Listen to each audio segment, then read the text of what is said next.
Okay, model time, model. Now, exponential form of this?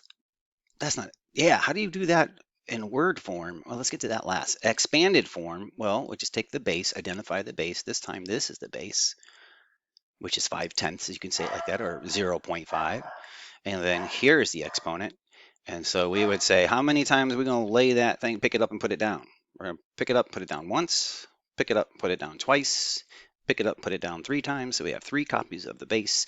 Remember to put the multiplication in here. There it is. Word form is 5/10 to the third power, or five. Oh, what about 5/10 cubed? Or, yeah, 5/10 cubed. This is kind of tough, isn't it?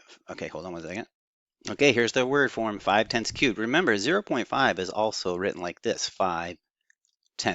That's the fraction form. Now, what about standard form? Okay, so you could bust out the calculator and just put in 0.5 times 0.5 times 0.5, or you could do this hand-wise. So let's remember, line them up by the last digit. I'm going to just do the first 2, and then we'll do the third one. So right now, I'm only doing the 0.5 times 0.5. Whatever that answer is, then we'll multiply it by this last 0.5. So 5 times 5 is 25. It's basically like, pretend like the decimals aren't even there for a moment. Get them out of the way, multiply 25. Okay, now put them back, right? And count how many decimal places you have there.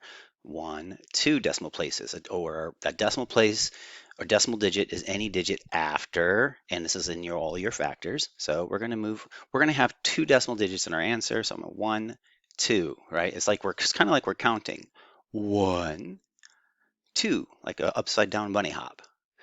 So now we got to take that answer and multiply it by the last 0.5 here that we have. See, because 0.5 times 0.5 is 0.25.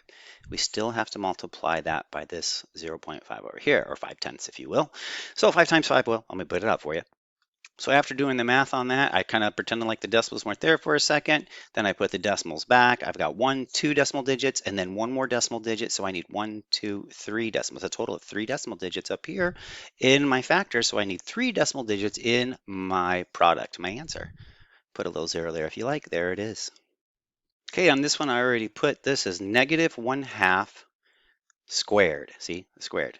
Base exponent. I'm going to lay that base down 2 times. Yep, and then we're going to multiply that. So there's our expanded form.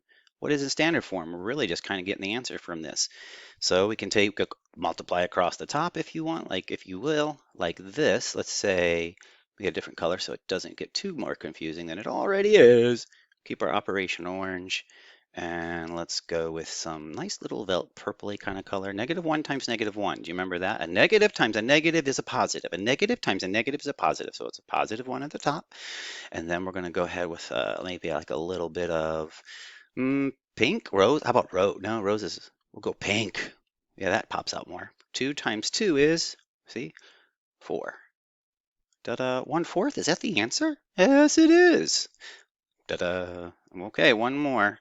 And then it's going to be your turn, or it's going to be our turn and then your turn. Okay, so I'm going to do one more by myself, and then you're going to do one with me, and then you're going to do some by yourself. So get ready. Oh, this looks very similar. What's the difference between this one we just did and this one that we're going to do? The only difference is where the negative is. See, we're looking at the base. Here, this is the base. That's it. The negative is not part of the base. And so we'll get our yellow for our exponent here. We're going to lay down 2 copies of this half. All right, we're still going to keep that negative out in front though. So we're going to kind of have to be really careful here, just so we don't get confused. Let's put these in the parentheses. So it'd be kind of, I think this works. 1/2, 1/2. See, there's our 2. And we're multiplying this, right? So it looks like we're going to do this first, 1/2 times 1/2, and we're going to keep, then the negative is going to, it's like a -1 out here.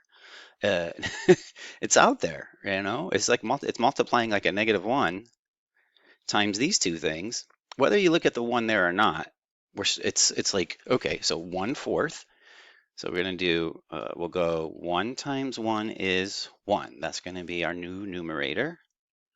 And then we can go 2 times 2 is 4. And now we have to have that negative out in front.